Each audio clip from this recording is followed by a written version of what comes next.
लीजिए सुनिए मुंशी प्रेमचंद की लिखी कहानी बोहनी, मेरी यानी समीर गोस्वामी की आवाज में।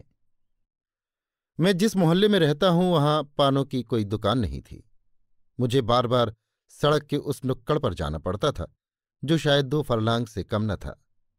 और मैं पान का लती। दिन में कई बार कवायद करनी पड़ती थी। कई बार कोशिश की कि एक पानदान रख लूं, लेकिन एक तो नया पानदान खरीदना मेरे लिए हाथ ही मोल लेना है, दूसरे 8 पहर उसकी चिंता कौन करे।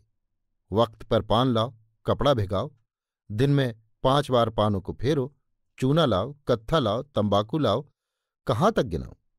मुझे तो अगर मुक्ति भी मिलती हो तो इतना सिरदर्द गवारा नहीं कर सकता। और सब समस्याएं तो हल भी हो सकती हैं, लेकिन छालियां कौन कतरे। मुझे तो जनाब सरौता पकड़ना ही ना आया। डर लगता है कहीं हाथ न कट जाए। जब कभी काम पड़ता है तो छालियों को सिल पर लोढ़े से तोड़ लेता हूं, और अगर दाताओं के आशीर्वाद और पुरुषों के पुण्य प्रताप से ये बेड़ा भी पार लग जाए तो चूने और कत्थे का अंदाज कहाँ से लाऊं। कहीं चूना ज्यादा हो गया तो सारे मुंह में छाले पड़ गए। चाट के लिए तरस तरस कर रहूं। जिंदगी में 2 ही 4 बार मुझे पान लगाने का अवसर पड़ा है और हर बार मेरे मुंह में छाले पड़े हैं। एक बार कई दोस्तों को पान बनाकर खिलाए थे। वो दिन उनको अब तक याद है और शायद कभी न भूलेंगे। खैर, तो जब मेरे पड़ोस में एक तंबोली ने दुकान खोली तो मेरे आह्लाद का पहरावार न रहा। उस पर तुर्रा ये कि वो तंबोली न था, तंबोलिन थी। फिर क्या था, अपनी 5 उंगलियां घी में थी। एक तो कवायद से बचे, दूसरे मनोरंजन का भी कुछ सामान हो गया। 2-4 पांतियां लिखीं और पान की याद आई। दुकान पर जा पहुंचा। 2 ही 4 दिनों में नियत मात्रा दुगनी हो गई। सच कहता हूं, मुझे ऐसी निश्चिंतता का अनुभव होने लगा मानो किसी बीमे की पॉलिसी मैच्योर हो रही हो। एक दिन मैं प्रातःकाल हाथ मुंह धोकर पान खाने जा पहुंचा। तंबोलिन मेरी ओर मुखातिब न हुई। मैं 1 मिनट खड़ा रहा, फिर भी उसने पान बनाना न शुरू किया। तब मैंने अधीर होकर कहा, क्यों, आज पान न खिलाओगे? तंबोलिन ने मुंह फेर और सिर झुकाकर कहा, बाबूजी थोड़ी देर में फिर आइएगा, अभी बोहनी नहीं हुई है। मैंने जेब से पैसे खनखनाकर कहा, तो मैं उधार कब मांग रहा हूं? 1 पैसे की बोहनी ना अच्छी हो तो 2 की सही। तंबोलिन ने फिर भी सिर गड़ा लिया। मैंने देखा कि उसकी कपोलों पर लाली दौड़ गई। वो हिचकती हुई बोली, बुरा ना मानो बाबूजी, तुम्हारे हाथ की बोहनी अच्छी नहीं है। कल तुम्हारी बोहनी हुई, दिन भर में केवल 8 आने पैसे आए। परसों भी तुम्हारी ही बोहनी हुई थी, कुल 6 आने मिले थे। नरसों पंडित जी की बोहनी हुई थी, दोपहर तक 1.25 रुपये के पैसे आ गए थे। सांझ तक 3.5 की बिक्री हो गई। इसमें तो कोई संदेह नहीं कि दुर्भाग्य पर मेरा एक आधिपत्य है। इस क्षेत्र में मेरा कोई द्वंद्वी नहीं। लेकिन उस दिन तक मुझे न मालूम था कि मेरा दुर्भाग्य इतना सर्वव्यापी है। बहुत झेंपा, अपना समूह लिए लौटना ही चाहता था कि उस रमणी को मुझ पर दया आ गई। तुरंत पान बनाए और मुझे देती हुई बोली, आप आए ही हो तो बाबूजी पान खाते जाओ। भाग्य में जो कुछ होगा मिलता ही रहेगा।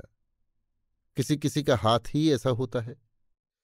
मैंने पान तो खा लिया, पर इतना बड़ा कलंक अपने माथे कैसे लगा रहने देता। मन में निश्चय किया कि इसे अवश्य मिटाकर छोड़ूंगा।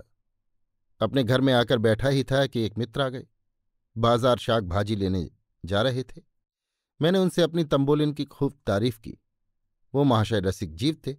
मेरी ओर शरारत से भरी हुई आंखें फेरी और बोले, इस वक्त तो मेरे पास पैसे नहीं हैं और न अभी पानों की जरूरत ही है।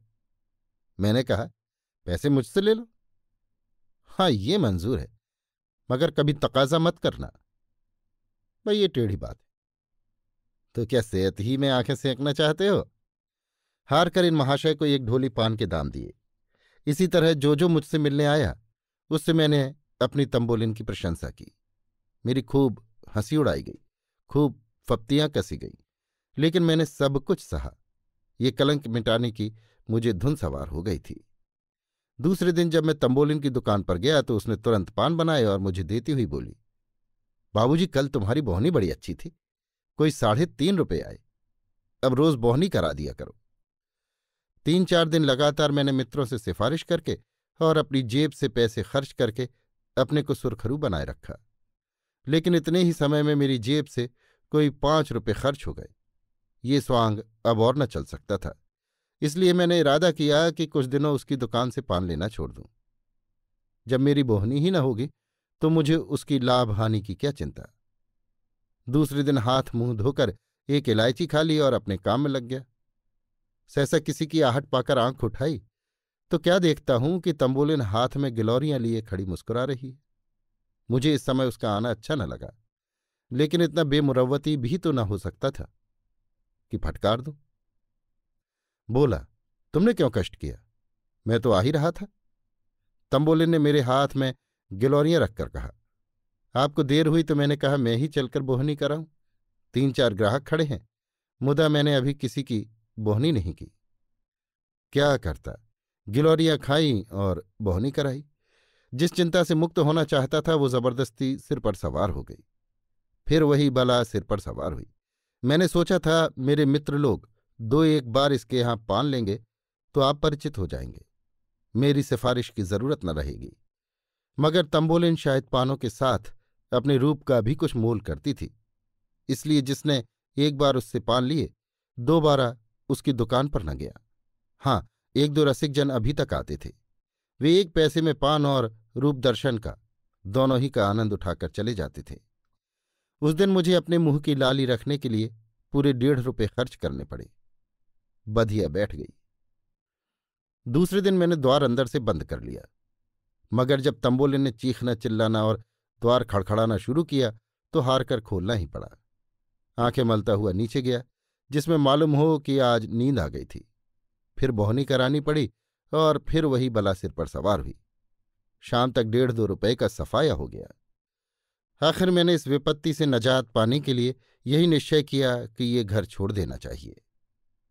मैंने नखास में एक मकान ठीक किया और रातों रात असबाब उठवाकर जा पहुंचा। वो घर छोड़कर मैं जितना खुश हुआ, शायद जेल से निकलकर कैदी भी उतना खुश न होता होगा। रात को खूब गहरी नींद सोया। सवेरा हुआ तो मुझे किसी स्वाधीन पक्षी का सा अनुभव हो रहा था।